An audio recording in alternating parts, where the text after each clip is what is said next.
Now for week 6, we are continuing to move forward in our work with Photoshop while progressing in a slightly different area for our activities and looking at the multimedia principle and how we apply it.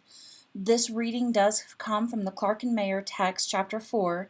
So again, you're not expected to have the entire book, but through the UW libraries, you can check out just chapter 4 of this book electronically and print it for yourself if you need to read for this week's overview and activities. With our discussion, you're actually going to use Photoshop a little bit more. I want you to think about how we enhance contact with graphics.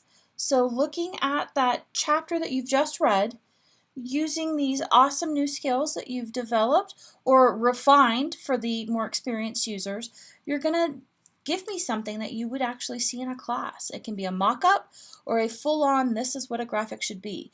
Because oftentimes what we find, especially as instructional designers and as instructors, is that the pictures we need to represent a concept don't always exist in the state that we need them.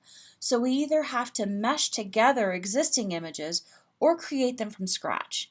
And for many, it's the meshing that's a lot easier. You can take something that's existing and then build off of that.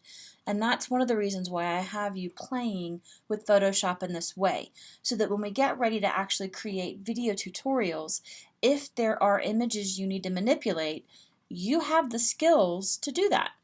And then lastly, you're working on that content-aware assignment that is due Sunday night.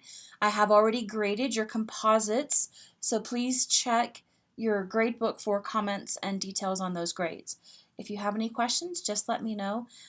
Hope you have a great week, and I'm looking forward to seeing what you guys create this week.